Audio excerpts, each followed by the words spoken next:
Welcome. Large gaps in this area here. If you'd like to come in and be intimate, we can get together. We can share our warmth in these cold, rainy days, or whatever. That's cool. That's cool too. Hi, I am Sean. Some of you know me. Some of you don't know me. How many of you know why you're here, though? Nice. The three of you are on it. For the rest of you, this is 1 Million Cups. It's our weekly entrepreneurial event where, as always, powered by Calla Coffee, our generous sponsor. Thank you. Calla Coffee goes great on a rainy day. On non-Wednesdays, please pay for that coffee. I could not do this without the team of Million Cup organizers, Marianne, Chris, JJ, and somewhere Danielle. I also obviously could not do it without my partner Carly, who actually does all the work, puts everything together, puts out those cool newsletters you see every week. If you're not getting those newsletters, there's a sign-in sheet right over there by the door. We promise it's just telling you who's presenting here, who presented, and how you can interact with them. But without further ado, today's pretty exciting because we have the 32nd fastest growing company in America here. It is based right here in St. Petersburg. Kyle with Penny Hoarder, tell us your story, sir. Thank you so much. Thank you all so much for having us and coming out on a rainy day. We really appreciate it. My name is Kyle Taylor. I'm the CEO and founder of the Penny Hoarder. I'm Alexis Grant, executive editor. And the Penny Hoarder, as Sean just mentioned, is one of the fastest growing companies in America, but we're also one of the world's largest personal finance websites. And we publish stories every day about practical tips about how to make and save extra money, as well as inspiring stories about entrepreneurship, about people paying off debt, about people getting through school without paying a bunch of tuition on their mom's credit card. This is a quick look at our site. I started 6 years ago, and at the time, this was a really personal endeavor to me because I was in college. I was struggling with more than $50,000 in student loan debt and credit card debt, and figuring out how to pay my rent. And I was looking for really strange ways to sort of bridge that gap. And I found a job as a movie preview auditor. I got paid to go to the movies and write down all the previews I saw and then report it back to the advertisers. And of course I got to stay and watch the movie for free. And it was one of those jobs where people would always say, how are you finding this? Where did this come from? Is this real? And I thought, well, I should write about it. It'd be kind of fun to document this journey. It'd be a good way to hold myself accountable of getting this debt paid off. So I launched the Penny Hoarder as a hobby and started blogging a couple of times a week. 2 years in, as the site started to gain some speed and started to get a little bit larger, it became my full-time job. And as the site got larger, it became less about what I was doing and more about what our community of readers were doing. We now have 10 to 12 million readers every single month, and they're a big source of our stories. We rely on them to tell us what they're doing to make or save extra money, because it's our hope that we can all sort of help each other. And that leads into our mission, which is to make sure we're creating compelling, exciting content that puts money back in our readers' pockets. And that drives everything we do.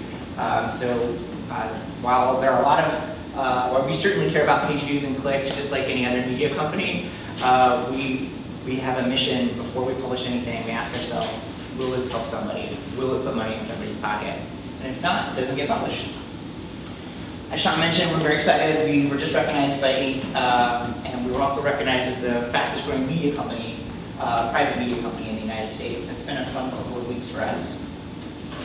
And I'll turn to Alexis to talk a little bit about our content. So we accomplish our mission of helping our readers primarily through content. We really want to make personal finance fun, and we do that through practical tips and providing ideas and creative ways to earn and save money that our readers can really go out and act on right away.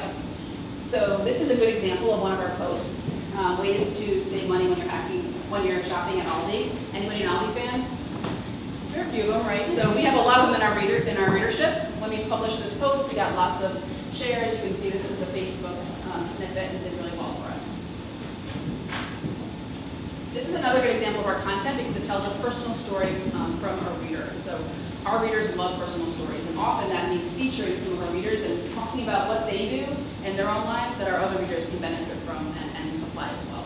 We We also tell our own personal stories. So often our staff will try something, we'll give an app go and see if we can use it to save money. We might try our job on a weekend and then we'll report back and tell everyone how it went. We also do a lot of video. So in addition to written posts, we have tons of multimedia on our site. And this is a good example of an Instagram video that we wrote about, we created about cage-free eggs. And if you're wondering whether cage-free eggs are worth it, take a look. It really changed my own personal buying habits at the store. We use a distributed content model. So in addition to sending traffic to our website, we have lots of different social channels around the web. You can see examples of some here. We're big on Pinterest and Facebook. And we also have a lot of email subscribers. About 1 million people receive our tips via email. And that lets us go directly to the reader, both through our website and also through different ways around the web. Okay, so how do we make money? Like any media company, we're primarily funded through advertising, but we're a lot different than a traditional media company, which relies on display ads, banner ads, pre-roll on video, or even those really annoying pop-ups. Instead, we make our money primarily through native advertising, which is the fastest growing form of advertising online, and expected to be a near $20 billion industry by 2020. Native means that we work directly with our clients. So most people don't know this, but a lot of publishers don't control the ads that you find on those banner ads. They're controlled by Google or Yahoo or one of the other large advertising platforms. But with native, we get to decide who our advertisers are because we work directly with them. And that's been really important to us because we want to make sure we're only presenting things to our readers that are actually going to make a difference in their lives. As Lexi mentioned, oftentimes we're trying these things out ourselves before we even publish them. A couple of examples of our partners include Uber, Swagbucks, and General Mills. Just to give you an example of how this might work, we have partnered with Uber about 6 months ago, and we work with them on a performance basis. So every time we send a new driver to them, we get paid for it. And it's a relationship that works really well because not only do we make money, but the reader makes money. So everybody's sort of winning in this case. We published nearly a dozen articles on Uber over the last 6 months, including a lot of personal stories about people who were doing it as a full-time job or people who were making a little bit of extra money on the side. And we've since sent in more than 10,000 new drivers over the last 6 months. Jen, to compare a couple of examples, we also worked with, just recently worked with Capital One. And this is an example of us not only using our platform, but using our distributed content platform. We published some articles for them on our site, but we also partnered with them to do a Twitter chat and a Facebook Live video. We did a huge giveaway where we gave away some Echoes. It's a lot of fun. Here's a quick look at our growth rate. As you can see, our traffic has been doubling, more than doubling every year. And video is a brand new channel for us. So we just launched that in March, and thus far we've had a little over 10 million video views. But we expect that to be a real big future driver of growth. And this year we're averaging, as I said, 10 to 12 million uniques, which actually puts us right above even large sites like CNBC.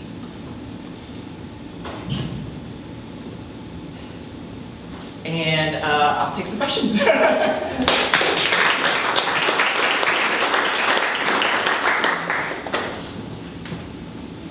What's your background? Sure, my background is in journalism. So I run the content side or the editorial side of the company, and I worked for 10 years as a journalist for traditional news outlets. So this was an interesting shift for me to go into the digital side, digital media. I also ran my own company, content marketing firm, partnering up. And I worked on political campaigns for 6 years for the AFL-CIO and the environmental movement. Did everything from fundraising to knocking on doors, getting out the vote. How did you determine this idea? How did it come to you, of starting this website? Yeah, I think to be completely honest with you, this wasn't a business for me at the beginning. This was a hobby. This is a way to hold myself accountable to paying off my dad. And so I was very honest online about how much debt I had, and even though I was blogging anonymously, that plays something in your psyche to have everyone know that. So congratulations, this is fantastic. Thank you. When you were going from one person, you said it was your full-time job, a couple of years as a hobby, Yes. and full-time job, when did you make the decision, or what went through your mind that you needed a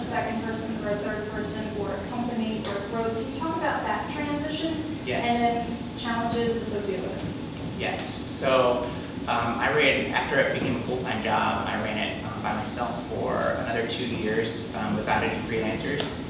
And it's like starting to get bigger. I was having a hard time focusing on both the advertising and writing for the site.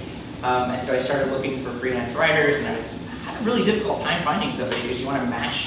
You have readers that are used to a certain voice, and I tried a lot of folks out, and it didn't quite work. And then a lucky Google search had me find Alexis and her company, Social Alexis, which was a blog management company that helped build content and promote it for companies like mine. And so we started small. We just started with a few articles a week, and it allowed me to break free and start focusing on the advertising. And that relationship really just blossomed. And over the next year, we had your own team of freelancers as well, but it was really just the two of us that were working on it mainly full time.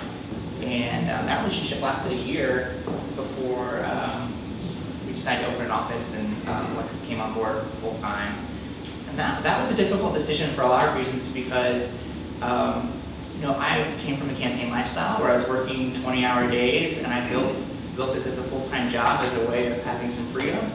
And so the idea of going back to work and managing people in an office was kind of a personal decision that took me a little time to get to. But I'm really thankful that I did because I absolutely love what I'm doing. And to you, when did you make the decision to come on board full-time? Have you have your own company, very successful?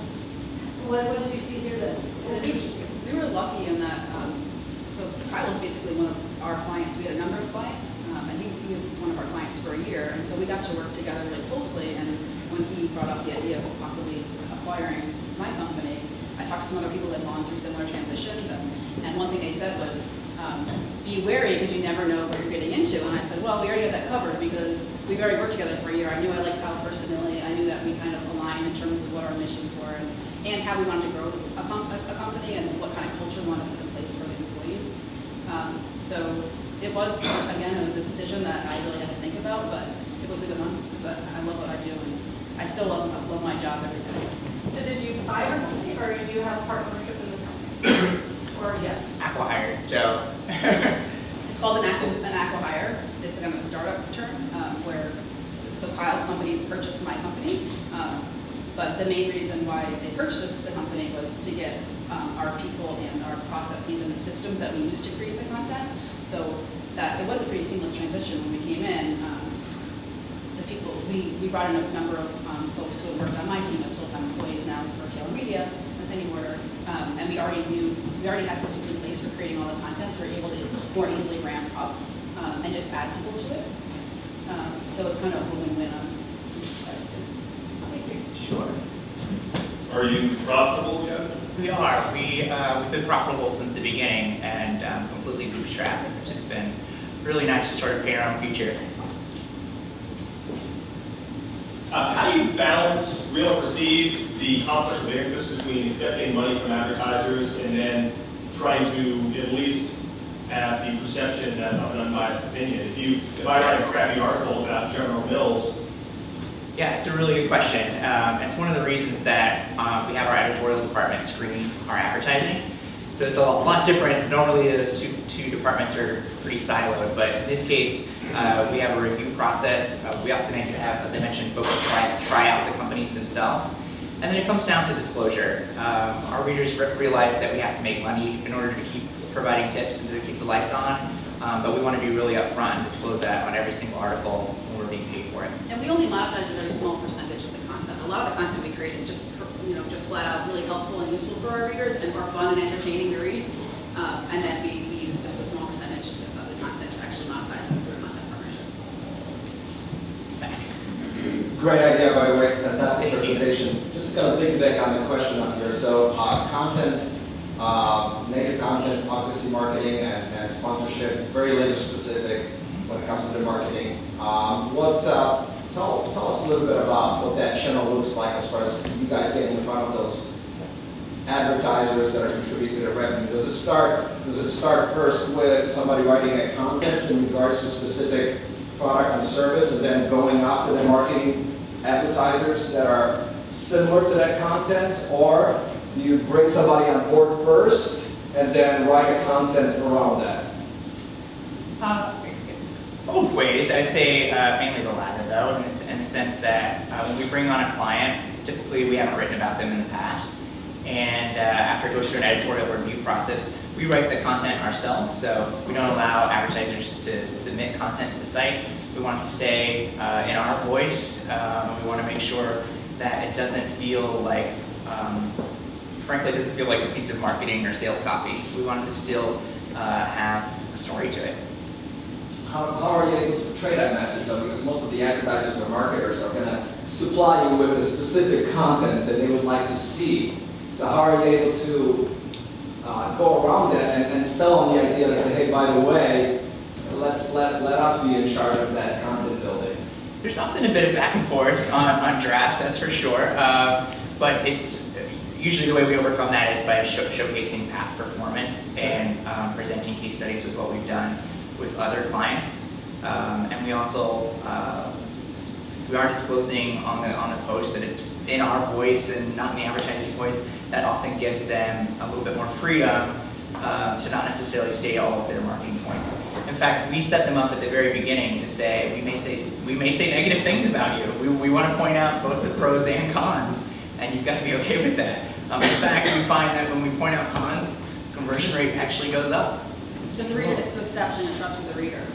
This is something that I was actually a little skeptical of when I first started with Kyle because of my background in traditional journalism where it is siloed advertising and editorial.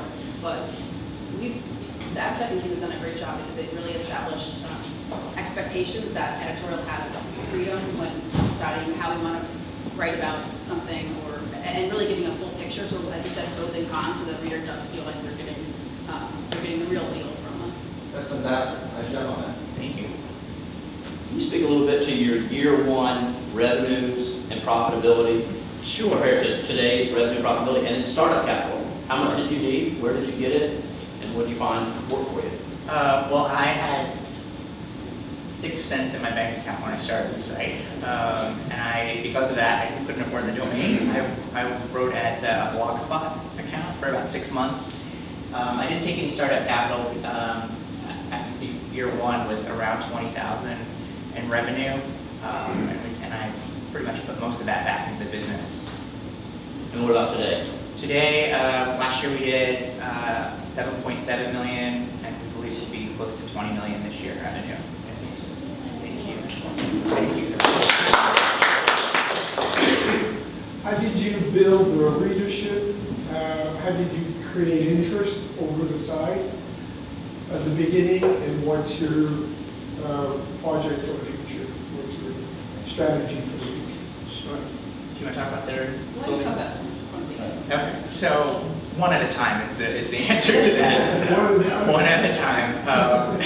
There is no secret to building a traffic site. I'll say one thing that we may have done a little differently than other companies is that we continue to reinvest our profits back into building.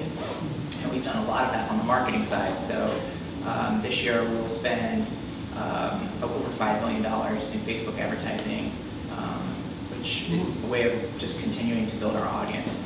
To your second question, where do we see ourselves in the future? Well, we have a lot of ideas for that, but we're all very intent staying focused on penny hoarder for now.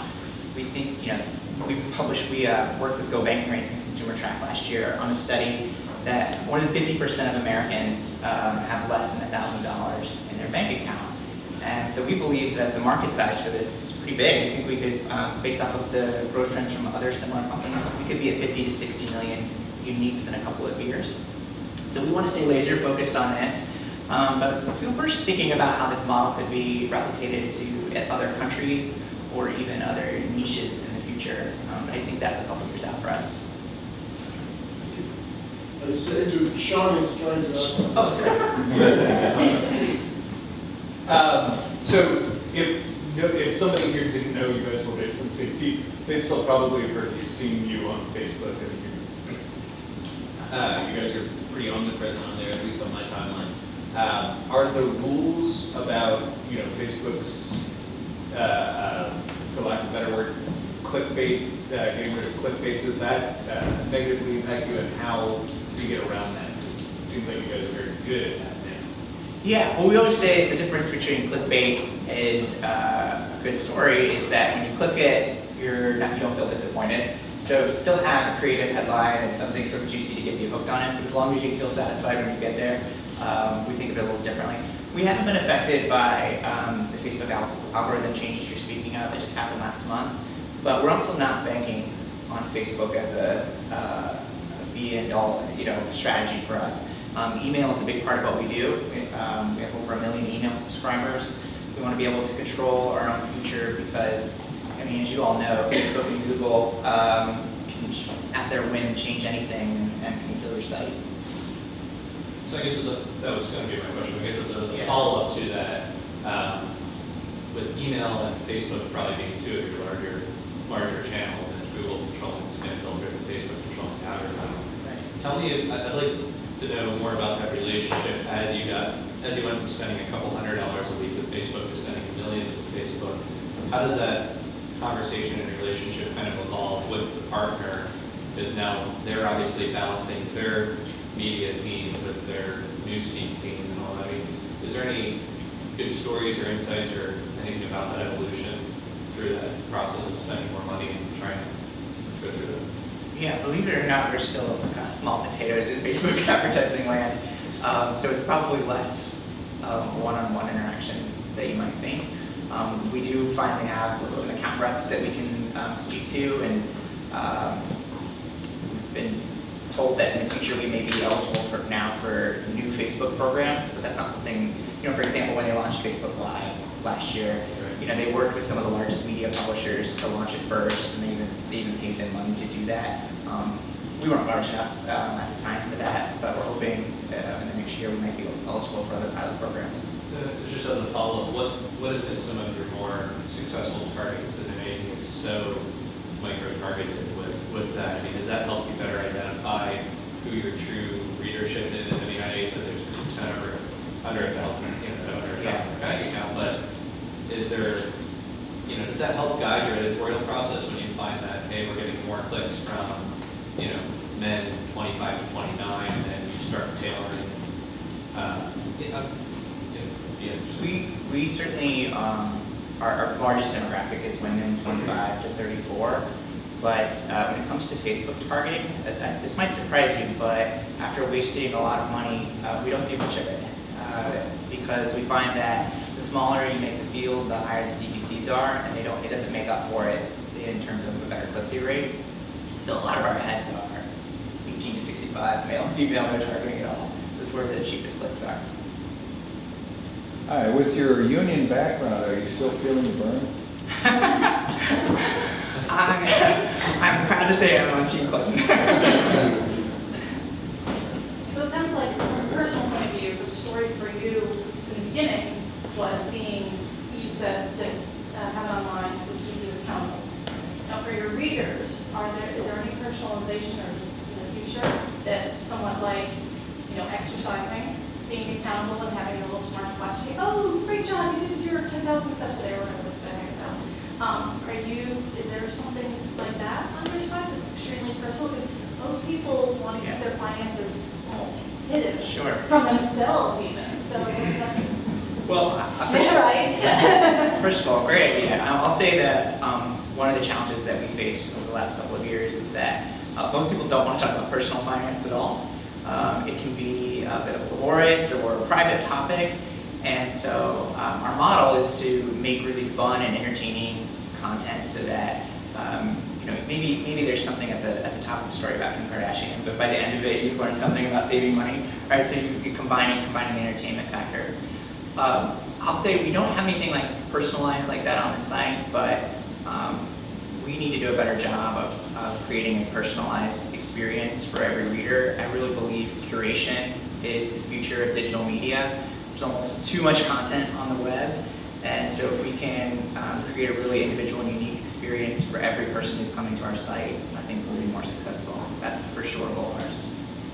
Is there any opportunity for e-commerce or affiliate marketing as you develop a trusted relationship with your readers, finding and curating amazing deals or amazing products at great value on your website to allow people either to purchase or click through to somebody else and derive revenue from that? Well, on the affiliate side, we do quite a bit of that. We call it performance marketing, but we traditionally do it on a per lead basis, and we don't do a lot of e-commerce for two reasons. One, it can be difficult with the goal of us preaching saving money to get people to then turn around and open their wallets. But two is 90% of our traffic is mobile, and it's difficult for us to convert all the way through an e-commerce funnel. It's not something we're opposed to trying more of in the future, especially if it's more targeted, like purchase this coupon organizer or this debt planner or something that would really help somebody with our mission. But I don't think that's really the future of our growth. I think e-commerce will be a small part of that. Follow-up question. A lot of it, small, not a lot, but let's say some of the companies that are in the same vertical, like Groupon, Living Social, that offer money-saving coupons, tips, techniques online, have suffered a little bit, as you can possibly imagine, in the last couple of years, because they're very much so economy-based. The economy's tanking, everybody wants to save money. Right. But when things are going well, it's less important. What are your strategies for the future in order to kind of make sure that you're able to sustain the growth, but at the same time, not only sustain it, but grow it, and kind of ride that wave and make it more like this instead of like this? Yes, good question. Well, we think we have a lot of trends in our favor. First of all, 80% of millennials are looking for jobs via social media, and jobs is one of our fastest growing verticals on the site. Usually we're publishing stories about companies that are hiring for flexible work positions. So 1 in 12 households now earn a majority of their income from freelancing, and that's projected to continue to grow by double digits over the next 10 years, sort of the gig economy, as they say. So we're riding that trend, and we think that's going to be a huge part of our growth, is sort of going through all those different opportunities for consumers and pointing out the ones that are actually a good deal for them. How thin is the line between savings tips and financial advice in regards to the SEC regulations and all that stuff? Yes, good question. We are not certified financial planners, nor do we pretend to be. And so we don't publish content, a lot of content like stock tips or insurance. Instead, we're presenting stories from a first-person basis. So we interview Sally, and Sally saved $100 doing this. Here's her story, rather than presenting it as financial advice. When you initially meet a partner like Uber or whatever, do you turn to your preference to get flat rate, competitive, or the pay-for-performance, and then what kind of premium you try to get if you have to look at one? Yeah, good question. So this is something we're doing more testing on right now. I'll say for a lot of media companies, they're focused on that flat rate type of advertising. That's BuzzFeed's model. They have an in-house agency where you come to them with $1 million and they'll figure out how to spend it. We would love to try that, but we don't have an in-house agency. We're not quite there on our creative resources to be able to pull out a campaign that is larger than even our site. So it's mainly on a performance pay-per-view model for now. Can I have another one? Yes, please. You did an acquisition of Alexis. Are you thinking of an exit strategy to be acquiring yourself? No. No.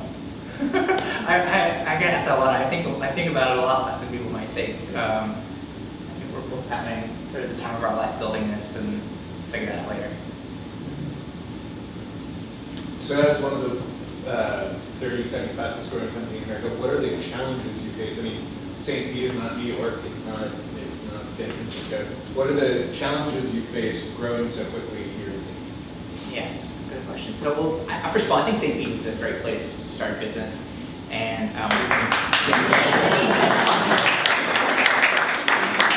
we've been very lucky, especially on the creative side. Just amazing talent, amazing writers, amazing editors, graphic designers.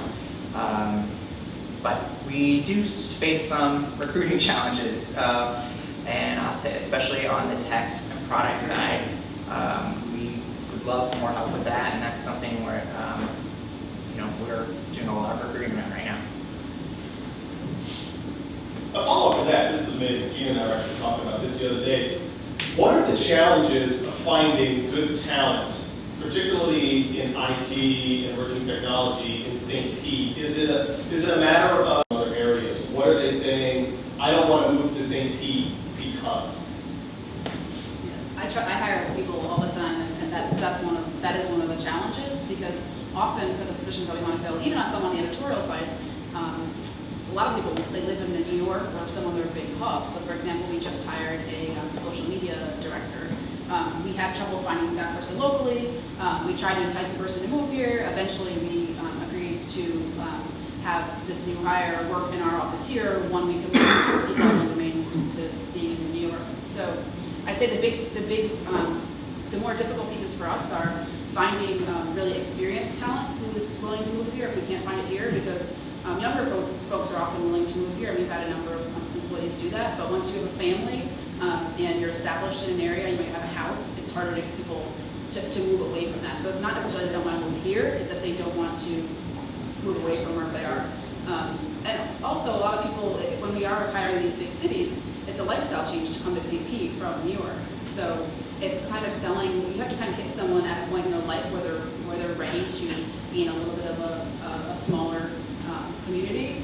And if you can hit that person at the right time, you're golden. But it's finding that person who's the right fit for the position and who's willing to make that move if you can't find the talent here.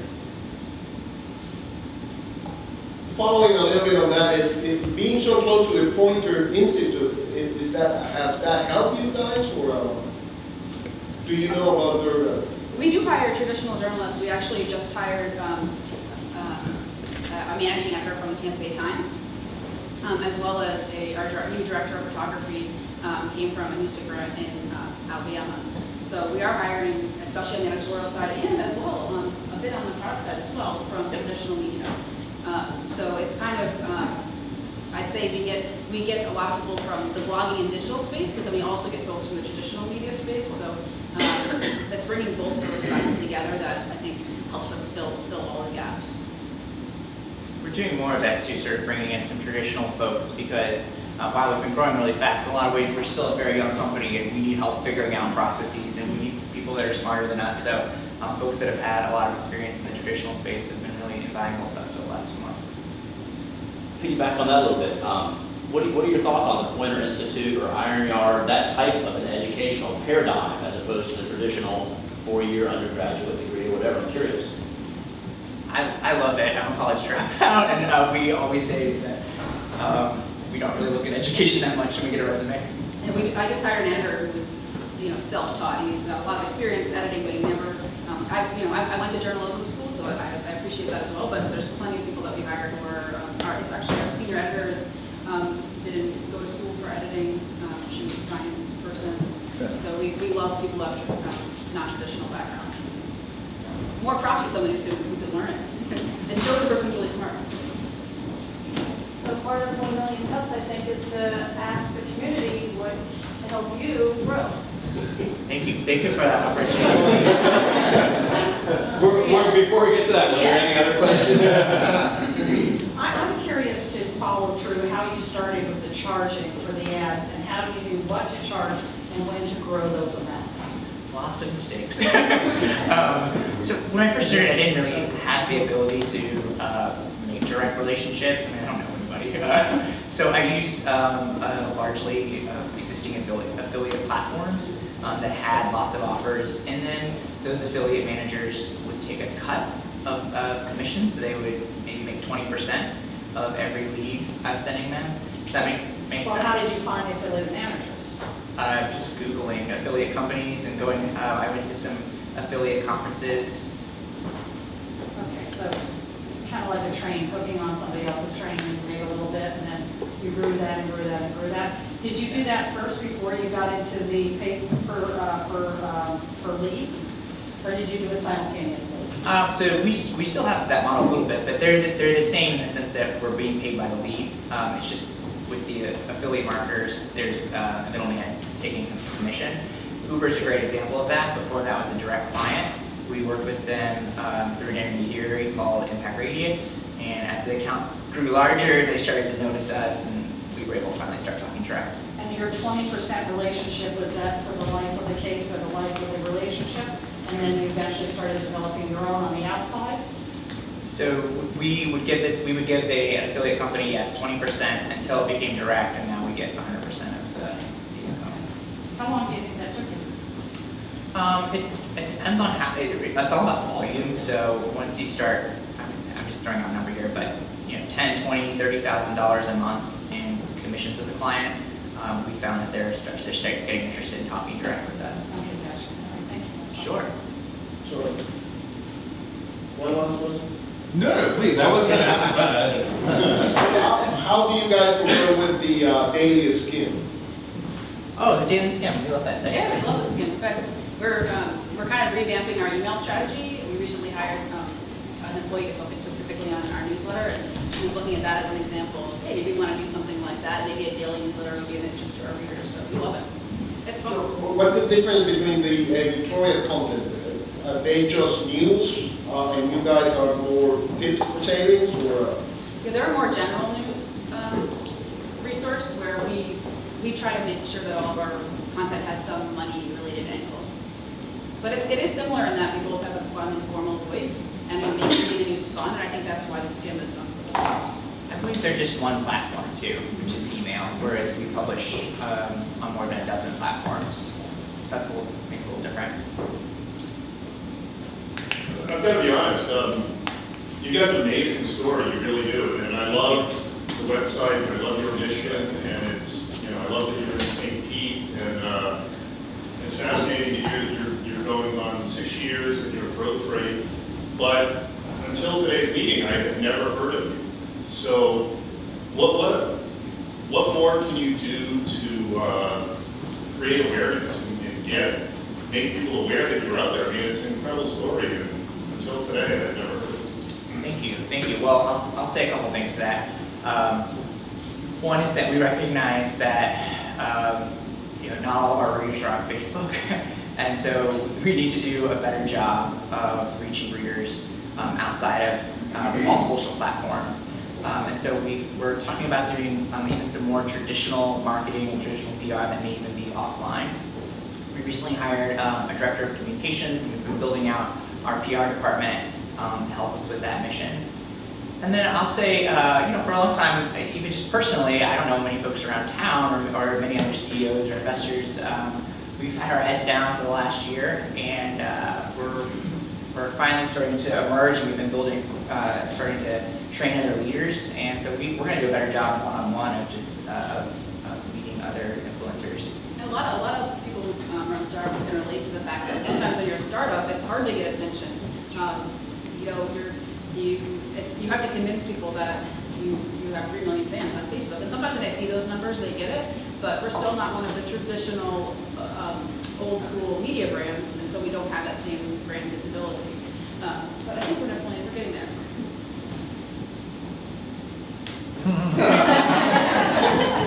And following up on Jean's point, and even more directly, you guys are across the street from me, and I stared at the Penny logo going to Brew Delicious for months before realizing what was magically upstairs. Yes. And part of that, being able to recruit more people locally, I think, is having more people aware that people are here locally. Yes. You talked about reinvesting, your quick revenue growth into more marketing, but at this point, if you're not there already, to get to that next stage, we either need to move a bunch more people, developers, mobile developers, whatever may be down in St. Pete, or the dreaded thought of do we open another office somewhere else outside of St. Pete? So is there a way, and this makes questions for Sean and for Kyle, that we can start reinvesting some of this capital, some of this idea of energy into making sure that we've got that pipeline of the development talent specifically coming into this area, so that when that point does hit where it's like, hey, we need 5 mobile developers right now, there's some strategy or some foundation to put in place Absolutely. Well, that's one of the primary missions of St. Pete's new EDC is that. So that's a concern for Kyle and Penny Hoarder, but that's also a concern for Jabil or Tech Data or the large companies. Yeah, that's important. You know, Tampa does a good job.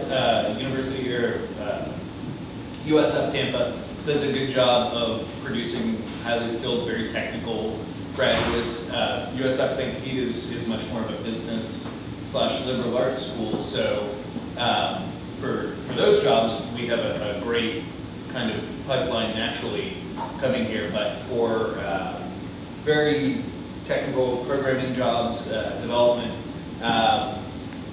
we don't pay as much as other areas. So part of it is getting to that point, figuring out the math of cost of living. You know what Daniel Scott does at TBTF, is working on this stuff. But it is a concern that we are working towards because we want more penny hoarders. We want it to be easy for them to do. For the small business kind of maybe initially getting into having websites and having presence in the blogosphere, what advice would you give to making that perfect recipe like SEO, content, Facebook advertising? How did you guys find the balance that kind of made you successful? I guess I can answer that a couple ways, but I'll say one of the things that we did early on is we recognized that in the beginning we couldn't be everywhere, and we had to really pick one platform and stick with it. For us, that was Facebook to start. That was we didn't really worry too much about SEO. I mean, we were doing a little bit of keyword research before publishing something, but we weren't doing a lot of link building, things like that. We only recently joined Snapchat in the last couple of months. So we picked one network, we built it up as and focused that very heavily for 4 or 5 years, and then started to branch out and focus on other things. So your age demographic and followers, is there a wide concentration? Is it all very tightly concentrated? What's the age? So women 25 to 34 is the biggest demographic, but I wouldn't say it's our only demographic. So that makes up, people under 34 make up about 60% of our visitors, but we still have a pretty large audience that's older than that, and certainly a lot of folks that are baby boomers that are getting close to retirement and feeling the pinch. Share with us some of the challenges that you guys might be facing on for content and marketing that's geo-specific. How do you overcome that? How do you get in front of those specific, obviously being based in St. Petersburg? And I'm assuming, the website is anywhere and you guys provide content nationwide. Yes. What are some of the challenges of being able to find, obviously, advertisers and then content-specific information for specific geo areas? Yeah, so two points to that. One is on the editorial side, it often means passing up more local opportunities, and to my disappointment, that's not something we're able to cover yet. So if there's Chick-fil-A that's giving away free sandwiches in the South, we might not cover it because a large part of our readership isn't going to be able to take advantage of it. Okay, so right now everything is just one content nationwide? We do mainly nationwide content. Okay. We don't have the ability to do a ton of geo-targeting on our site, and it is something that advertisers often request, to your point. So one way we've gotten around that is by publishing content not directly on the homepage that's geo-specific, but then geo-targeting it on our social platforms. But to your point, we want to do more of that in the future. I think that's going to be a big part of our growth, is doing more hyperlocal. Editorial question. When stories are assigned, things like that, how much of, because you guys are just printing content, how much of that is directed by above, and how much of that is the individual writer saying, hey, here's something that... It's very much so the individual writer. So we operate pretty much like a newsroom where all of our reporters keep an eye on what's going on. And that might mean they hear something through their personal network. It might mean they see something on another news site that's really relevant. Or they cultivate an original story just by talking to someone and finding out about something they want to write about. So our writers and our editors okay, these are all the things, the ideas we have, which ones are the best ones, and which ones should we actually follow through on. So Reddit. So Reddit. We do use Reddit. Have you had an issue yet with any advertisers objecting to the content? And if no, or if yes, what is your plan when that inevitably arises? Yeah, it's happened.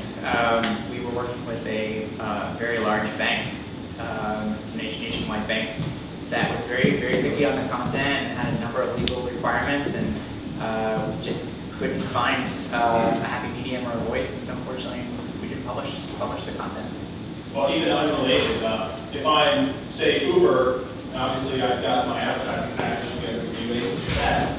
But what if completely unrelated to Uber's specific paid content, if I happen to submit an article that says Uber is awful, have any advertisers come back with their unpaid, unrelated content to them, and what's your plan when that is going to inevitably happen?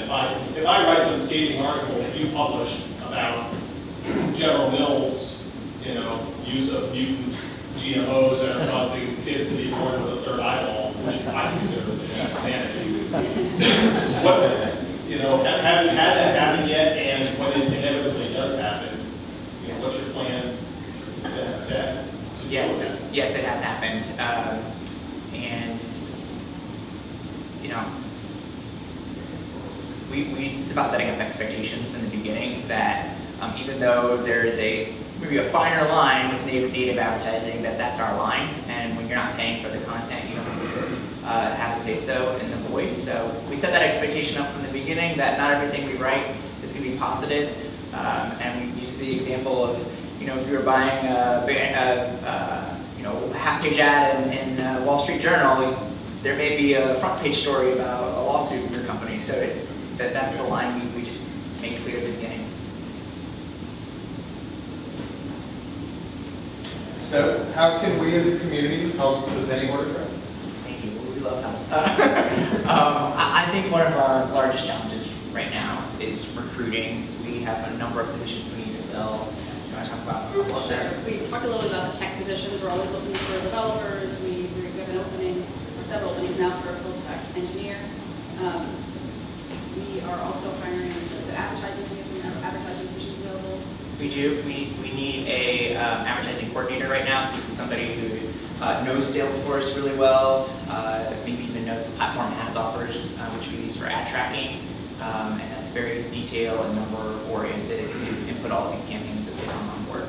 Yeah, we also have a we call it job opening on our website. That's create your dream job, and we list that there so that people want to work for us and are really smart and talented. We love to have them on our team, but we don't have an opening that's specific to them at that moment. That people apply and let us know what they want to do with us.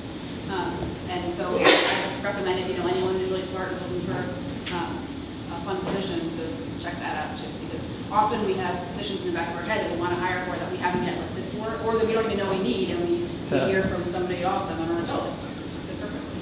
What is the full stack?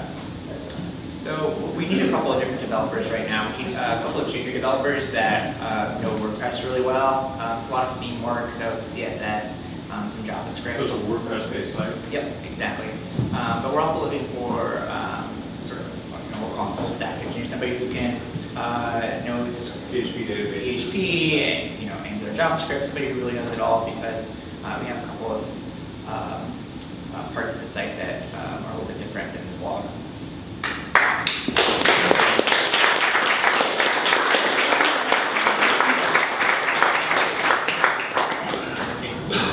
All right, awesome presentation. We only had one today, but I think it worked out because it was a lot of questions and a lot from the group. So thank you. And next week we'll have two. A couple events coming up. On the 31st, it's the First Wave Accelerator application deadline. On September 8th, it's the 2016 Good Burger Awards. And then on the 12th, it's the beginning of, here at the Greenhouse, right? The Fall 2016 Entrepreneurial Academy. If you want to know what that is, ask that guy.